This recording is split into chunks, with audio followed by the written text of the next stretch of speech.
Alright, so this is a 2004 MDX Acura. I'm just going to go over here. It's going to be kind of a quick dirty video on how to remove the rear and front cats on these. This vehicle was in probably about a year ago for misfires. And someone had changed like all the O2 sensors, the coil packs, the plugs, the whole 9 yards. And it still had misfires. And I told him he had not known. He didn't know when the valves were adjusted, so I ended up, it also had the P0420 and 430 catalyst efficiency codes. So the misfires have been going on for a long time, evidently, and someone had tried throwing everything but the kitchen sink at it to get it to stop misfiring or whatever, and anyway, I told him we need to adjust the valves on it since we don't know when the last time it was and get a baseline from there. And I adjusted the valves on it and it ran fine. All the codes went away except for the catalyst efficiency codes. And this car's got 200 and almost 60,000 miles on it with the original cats. So anyway, we're changing the cats on it, and I've done some newer pilots and stuff, and never had done an older MDX like this. You know, I've changed cats on Accords and all that, but never on MDX. So anyway, I didn't see anything on there on how to remove the rear. I wasn't sure if I had to take the axle out or what the deal was with it.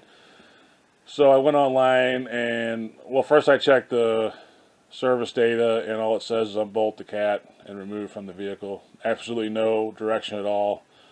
That's with ShopKey Pro. I'm not sure if all data or someone else has better info, but there was absolutely no info in there on how to remove these, or no direction at all. Just remove bolts, remove the bolts, remove the cat, replace cat, put the bolts back. So absolutely no help.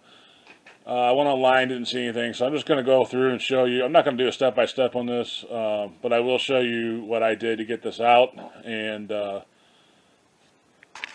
these out. I got the rear one out now. It took me maybe an hour or so. It's kind of challenging because the bolts to get, you know, if you don't know, these cat converters are bolted to the manifold. It's basically the manifold and the cat combined.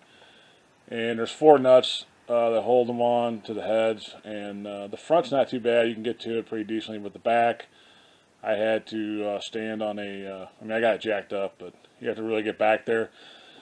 It helps if you have a mid-size 12mm socket. If you don't have a mid-size, a deep well socket will work on the bottom bolts or nuts. But the top, you don't have enough room to put a deep well in there. So you either need a mid-size socket or a regular shallow socket that you don't put on the ratchet all the way. If you've done that before, you know what I'm talking about. You don't, you stop at the ball of the ratchet, and so it's halfway engaged into the socket, but not all the way. Clicked in, and that will work too. I actually don't have any mid-size 12mm socket myself, so that's what I did. I just put the socket on the stud first, and then put the ratchet as far as it can go, and loosen them out. And then once you get them loose, starting to get them loose, depending on if the stud comes out or if the nut comes out, you can put the socket on all the way. But it gets easier as you get loose. And then the bottom are 14mm nuts that should come off pretty easy. It doesn't really matter if you break them if you're changing the cat, because your new cat should come with new studs. So anyway, none of mine broke, but I'll go over the back real quick. I haven't got the front out yet. I got it loose, but I haven't took, I think I got to take the fans out to get the front out.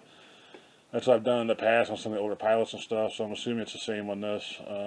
But let's go over to the car, and I'll show you what I got going and what I did to get the cat out of the back. Alright, so here we are on the passenger side. You can see here I got the axle still in. I did not remove the axle. It's still in the vehicle. I did remove the tie rod in and kind of push it off. I didn't mean to do that. I pushed it off to the side. Then your cat should come out through this opening right there. So you can see mine came out, fell out. Didn't mean to drop it like that, but I didn't think. So here's the cat. It's kind of fat with the, you can see I left the shield on. It's kind of fat with the shield on, but it does come out without taking the shield off.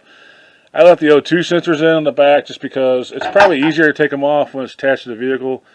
But if you know about the back, it's pretty tight, so I'm just going to leave those in and take them off. So to get it out from the bottom here, let's go into the bottom. I'll show you what I took off on the bottom and go from there. And you can see here, here's where it is on the top. You got those 4 mounting holes right there.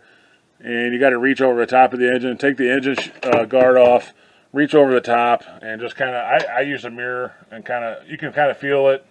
You really, I mean, I couldn't get my head back there to look at it, but you can kind of feel it with your fingers first, and then go from there. It's not impossible. Like I said, you can use a deep well on the bottom too.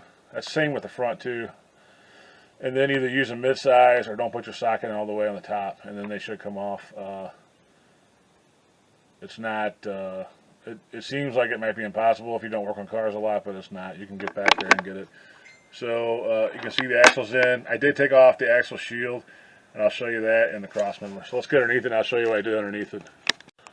Alright, so we're underneath the car here. I got the top, front disconnected from this cat here, and I got the back disconnected. And I did not drop, I didn't take it off from the third cat back there. I don't want to mess with those rusty bolts.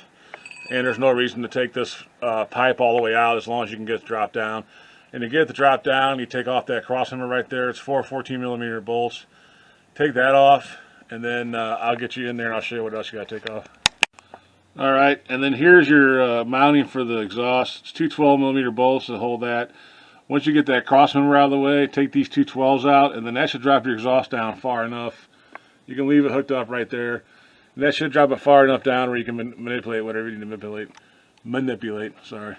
And then here's the shield that I was talking about. This is your axle shield, and it will not come out with this on. There's only 3 bolts to hold on. They're all 3 14 mil, and they go up against the axle. This goes up against the axle like this, and you just take the 3 14mm bolts out. Now I wasn't able, I'm trying to think, I don't think I got this out with the cat. You have to push the cat way up, and then this doesn't come out towards the passenger side. Mine came out pushing it towards the driver's side out that way. They're really, with the factory cat being real fat and having the shield on it, and this shield, they're really close to each other, and they're kind of hard to manipulate out. But once you get this out, it will come out. Just pull your cat up, and of course you got your 2 connectors on the back of the engine that need to come off, and for your O2 sensors, loosen those up and make sure that they're free before you pull it down, and then it should come out that way. So unfortunately all my studs came out, which kind of is going to make it a little harder for me to mount it because well, I'm probably going to try to pull those nuts off the stud and put the stud back in, because if not, I'm going to have to line the gasket and the cat up at the same time without being able to see it. So hopefully your studs stay in there, at least a few of them. If not, probably the best bet is to take the nuts off the studs and then put the studs back in. So that's the rear. I haven't gotten the front off yet. I got it all loose except for, it's ready to come out except for 1 bolt, and then I'm going to have to figure out how that one comes out, which I'm pretty sure it comes out. There's no way it's going to come out the bottom. It's too fat. So it's got to come out the top, and I think to get out the top, we're going to have to remove the fans, which is pretty, I think that's pretty common. I think I did that on a pilot one time, so they're not real bad, but I'll go over that real quick and then end this out. But you can see there, the cats will come out without dropping the frame or taking the axle out or anything. I mean, taking the axle out wouldn't be that big of a deal, but it doesn't look like they really come out of these cars that easy, but they do. So, and it's really not as bad as it seems. Like I said, I'll probably have a couple hours into it altogether. So, anyway, I'm going to do the front real quick, go over that, and then we'll end this out. Alright, so on the front, you do have to remove the fans. It's kind of a pain. There's a lot of big wiring harness in the way. And then you have to remove the fan on the driver's side first. Slide that out.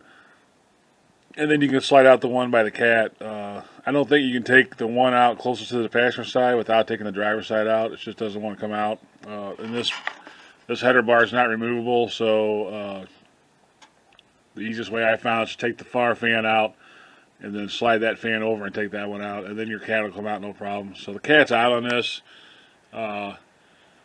You will have to take the hood latch off and all that, and go from there. But it's not super bad, just a lot of connectors and a lot of snap clips and stuff like that in the way. And once you get the fans out of the way, the cat comes out. So it's not as bad as the backside here.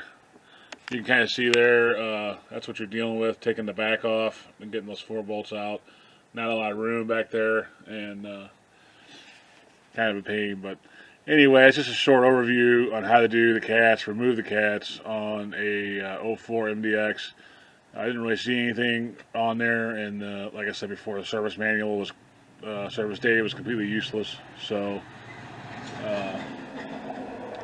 anyway, that's how it's done. So if you have a P0420 or 0430 and you need to remove one of your cats, this is what you would do. So anyway, thanks for watching.